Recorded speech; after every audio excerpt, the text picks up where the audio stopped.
up, YouTube?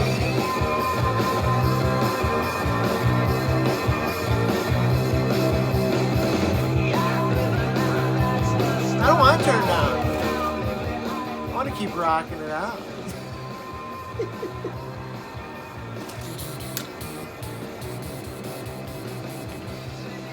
Alright, here's what's going on.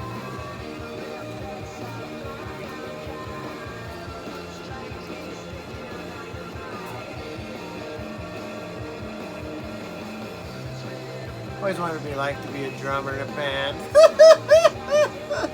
I'd suck. Alright, here's what's going on. I'm gonna gump right into it. I'm gonna gump right into it. Little Bubba Gump. Oh, I forgot my drink. Hold on.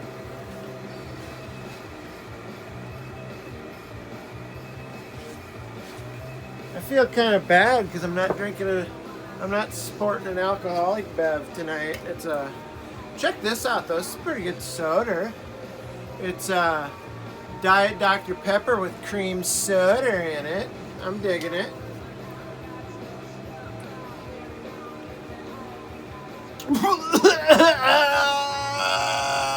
No, it's great. Alright, I caught wind of this, it was either earlier this morning or yesterday, I can't remember one day from the next, but,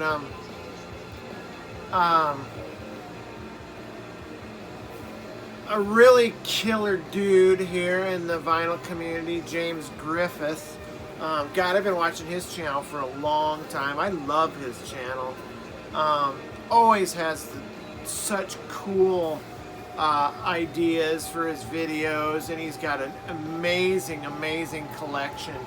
But in this case, he did like a vinyl tag thing, and I'm digging it. It's like 20 firsts.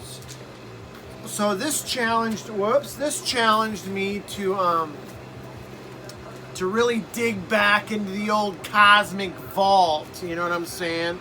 Oh, speaking of which, I didn't even introduce. This is Cosmic Vinyl. You're in the Cosmic Realm, and I'm Cosmic Brian. And we're doing the James Griffith's 21st.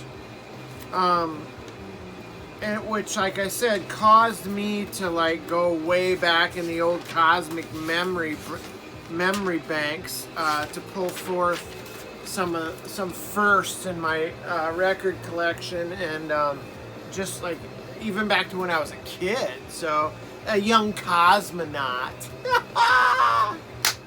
Alright. I actually found out about it because I stumbled on somebody else's video first. I think it was Ron Haggerty. I seen Ron Haggerty's video and watched it. God, this is really awesome. By the way, Ron's got a killer channel too, so if you like metal and stuff like that, woohoo, smoking hot collection, smoking hot channel, Ron Haggerty. Anyway, James Griffith's 21st. So there's 20 first things in your collection, and I'm just gonna jump right into it. So number one, yeah, I got them written down because what, I'm gonna memorize 20 first things that happened in music life, in my music life? No. This cosmic brain has been battered through many a battle, many a war. So let's go with the first one. First record you got by your favorite band or artist. That would be this. I started right at the beginning on this. Blue Oyster Cult. This is just their self-titled LP. God, this is such a great record. It's got Transmaniacon MC. I love that song. You know, there's a bunch of their stuff on here that is just, you know, it's not a lot of well-known songs by them. But that's the thing I love about Blue Oyster Cult is the deeper cuts anyway. So there's a weird song called She's As Beautiful As a Foot. It's just this trippy. There's some like psychedelic stuff in here. There's 70s hard rock kind of stuff. But gosh, the Workshop of Telescopes, Cities on Flame with Rock and Roll, that's one of their live standards. But this was probably the first album I got as far as going on and collecting my favorite band, Blue Oyster Cult records. So that's album number one. Second is the first debut album you ever owned. Now this one I had to really think back, because if I start like not necessarily like around the vinyl community, but back in my, young.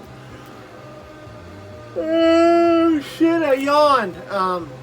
Back in my youth, my cosmic youth, it would have to be this debut right here, with Loverboy's debut, Canadian power pop rock band. There they are, back with their spandex and their sleeveless t-shirts.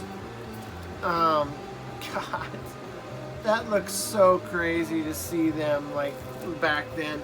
And the hype sticker has some of the greatest songs that were ever written. Turn Me Loose, The Kid Is Hot Tonight. I think my favorite on this though is Teenage Overdose. God, this is such a killer album. When this album came out, I thought this was the be-all, end-all of records. Yeah, it shows you how sheltered I was. But it also shows how great of a debut record this was for a great band. Your first live album, this one was easy. I remember it easily. My first live album was this double live album, Peter Frampton, Frampton Comes Alive. What a killer record. I love this album. Doobie Wah, Showing Me the Way.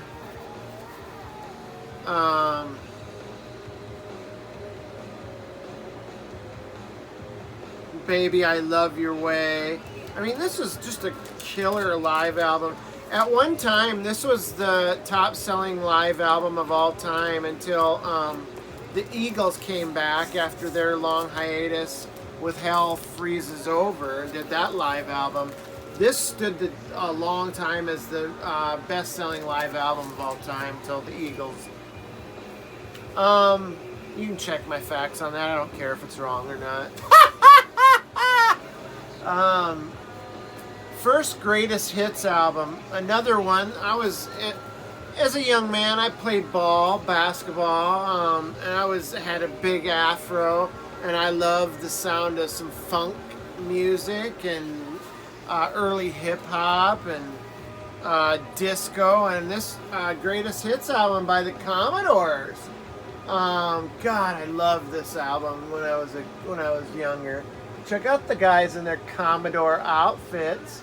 This has Brick House, Too Hot to Trot. Too hot to trot now, baby.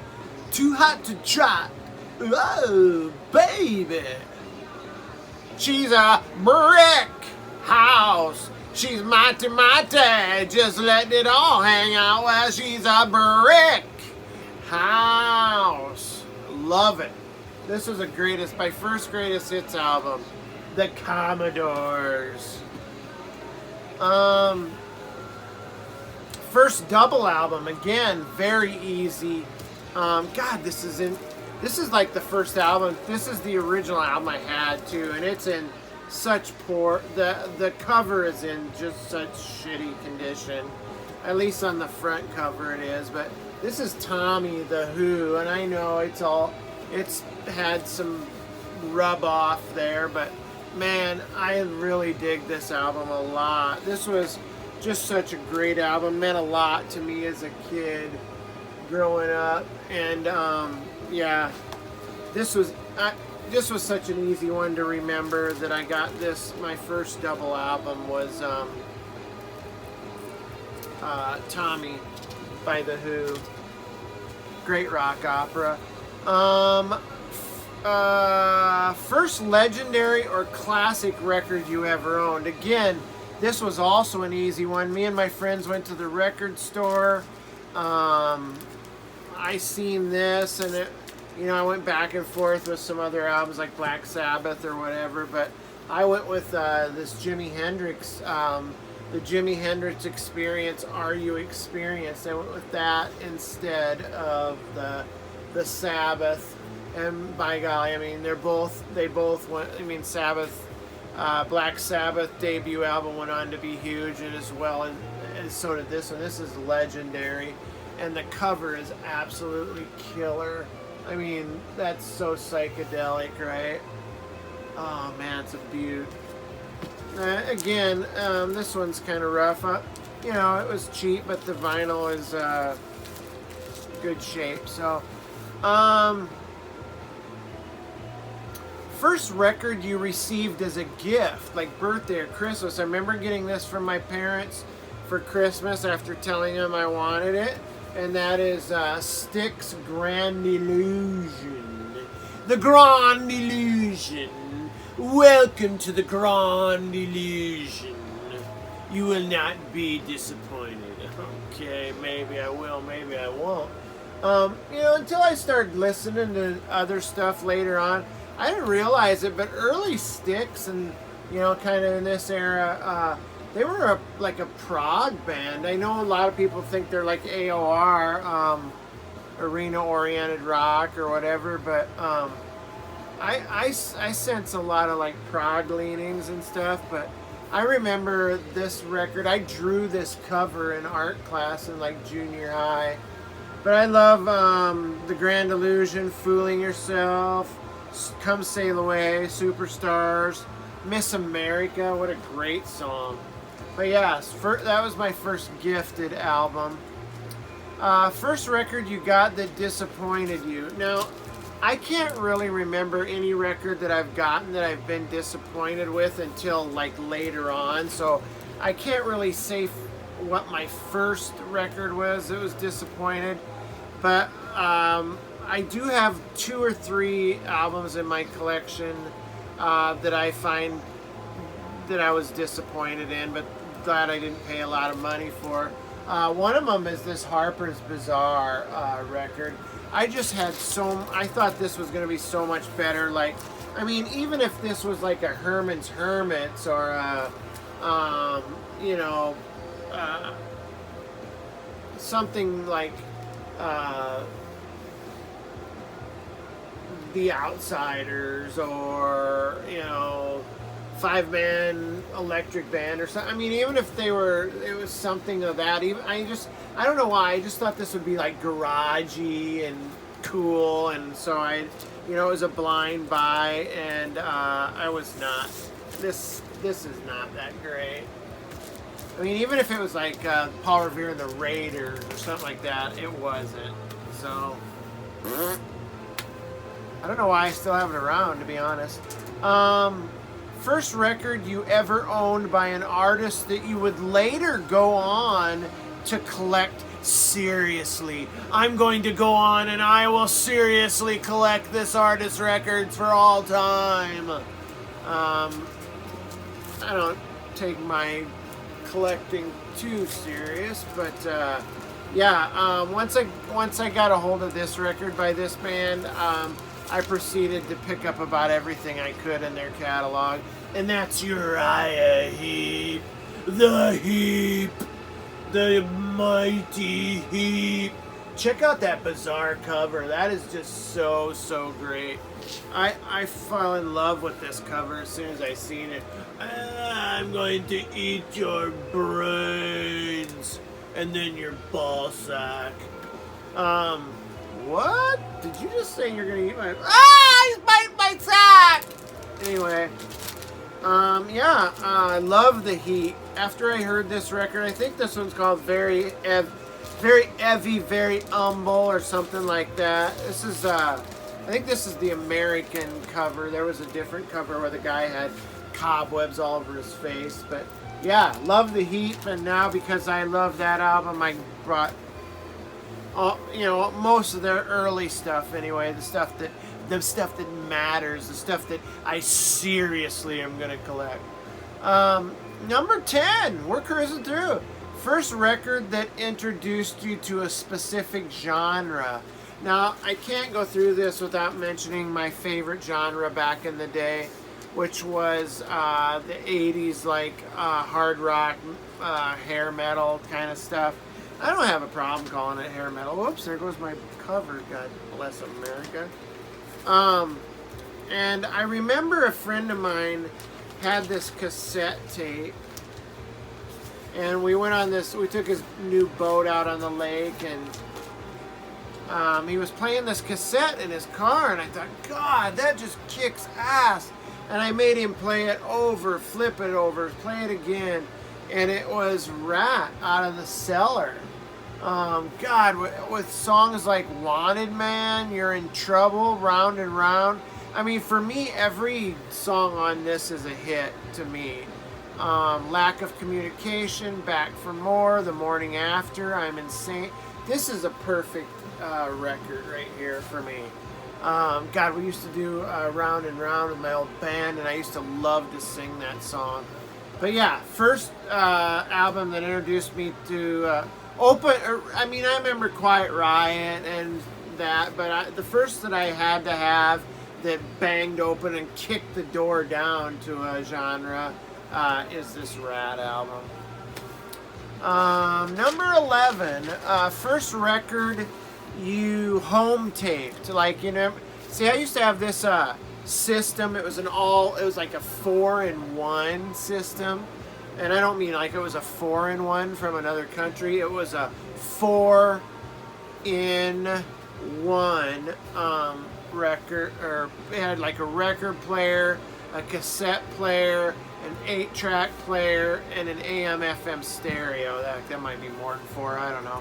But I remember taping this album, which is the mighty Van Halen Diver Down, which was basically a bunch of covers and some shit they just threw together. And this right here really is, you know, people think that 1984 might have been the falling apart. The band Van Halen was actually starting to fall apart on this record around this time, when Eddie wanted to introduce more keyboards and stuff to the music and move the music forward. But I remember recording this for a project we did in school in a class called Mass Media. And we did a slideshow with a bunch of space pictures and space people on the moon, moonwalking and stuff, to a song called Hang 'Em High. And it was a great song. But yeah, this is a cool album though, even though it was kind of a rip-off, really. Number 12, first record you ever bought on someone else's recommendation. Okay, I remember back in, I was probably I want to say I was in junior high, maybe, which would have been like 8th, 9th grade, or maybe I was older. I was probably in high school, maybe a sophomore. I might have been in 10th or 11th grade. But I went to camp in Colorado. It's Estes Park, Colorado, summer camp. And I roomed with this dude who was a huge vinyl. He had a great vinyl record collection. He was a great music fan, and he told me about Queen and, I mean, what albums to get. And I no sooner got back to Civilization when I picked this record up. This is The Game by Queen, and I just, from the moment I heard the opening track, Play the Game, and then followed by Dragon Attack, probably their heaviest song, I was hooked. This is just a great album. He highly recommended Queen, he highly recommended The Who, and so yeah, I was all over these records when I got back to Iowa. First record your parents disapproved of. Well, my parents disapproved of almost any form of rock and roll I tried to bring into the house while I was living there, and I feel like that may have been the cause for my road to rebellion, so to speak. So But one band in particular that drew the ire of my parents was the Knights in Satan's Service, Kiss. So yeah, Destroyer was the album that was that around that time that I would have been. I had to hide all my Kiss albums like in the closet. I had Kiss posters. I had all the stuff that came with the albums. I had stickers, but yet I could not hang the posters because my parents did not approve of Knights in Satan's Service, Kiss. So yeah, Detroit Rock City. First record that caused you to lose your mind.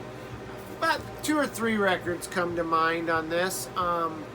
One of them I talked about before, David Bowie's Low, where I kind of had a fever dream and I was all drugged up on painkillers when I was a kid in high school. I had some kind of infection, but yeah, that was one that comes to mind. Another one that came to mind was when I came home after I'd been out all night. I'd been out with some friends and had to come home. I was still in high school. Somebody asked me if I wanted to take something called purple microdot, which I'll take some purple microdot, which was this little piece of like purple candy thing, and popped it in my mouth. Next thing you know, I'm seeing faces coming out of the wall. I'm laughing and having a great time. So, and one of the songs I put on when I got home, I rushed past my parents into my room, locked the door, put my headphones on, and put this on, this Rush. Which one is this? Moving Pictures. There's a song on here called Witch Hunt. And listening to it with headphones just freaked my shit while I was still tripping balls. It starts off with this like boom, boom, and you hear all these angry mobs shouting, and they're saying "Witch Hunt," and they're like, and then this creepy, crazy music, and next thing you know is the night is black without a moon. The air is thick and still. I can still remember tripping out to and seeing like faces coming out of the wall and fire and woohoo! It was losing my mind, people. 15. First record you saw in someone else's collection. Buddy of mine in high school loved this band, and and he listened to this album all the time. I really enjoyed it as well. I picked up this April Wine. I believe this is Nature of the Beast. Yep, Nature of the Beast. This was so great. All Over Town, Telling Me Lies, Sign of the Gypsy Queen, Just Between You and Me, Wanna Rock, Caught in the... I mean, this to me was also everything on here was a hit to me back in the day. So yeah, something I seen in couple of my friends' collection that I also had to have was April Wine, Nature of the Beast. Number 15, number 16. First record you had difficulty tracking down. The only thing that comes to mind is after joining the vinyl community, I had seen somebody show a record by a band called Atomic Rooster. And the name of the album was Death Walks Behind You. And I remember seeing there was like this caveman and he was on all fours crawling, and it was just this like crudely drawn or painted piece, and God, I just thought I want that. And I remember hearing the title track Death Walks Behind You, and it just blew my shit away. I loved it, and I kept looking and looking and looking for that record. Well, I finally found the album Death Walks Behind You, but I did not, however, find the one with that cover with the caveman guy on it. But I did find this album here, Atomic Rooster, with the Atomic Rooster on the cover. And these badasses, they're ready to kick ass and take names. But yeah, this is such a killer album. I finally did find it.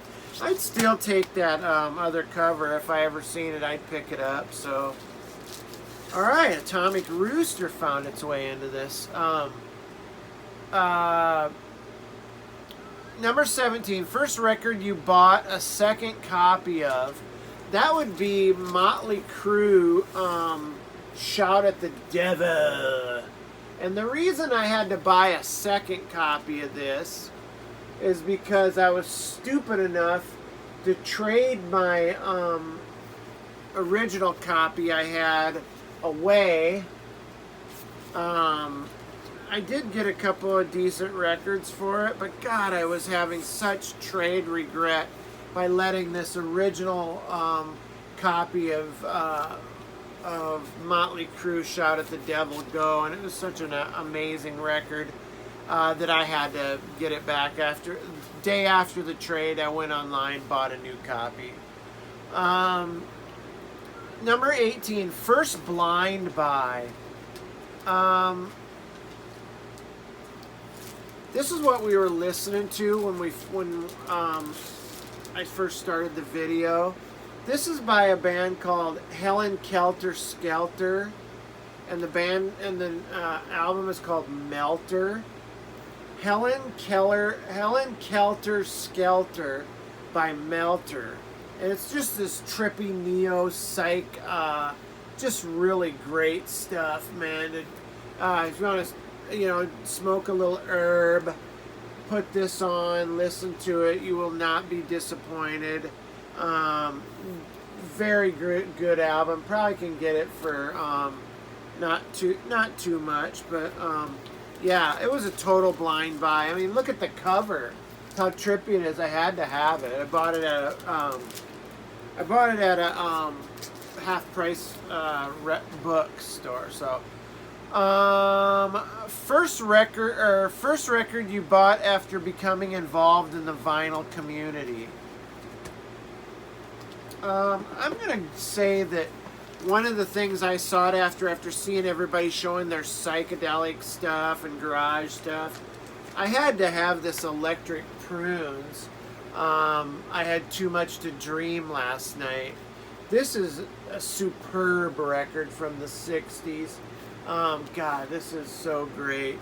This is a reissue, obviously, but man, I love this record so much. And I kept seeing people talk about the Electric Prunes and show this and do needle drops, and I had to make it mine. So yeah, that was something that I had to have. Last question, number 20. First record you bought by mail order. This is when I first got into the vinyl community. I never ordered any records online until the vinyl community.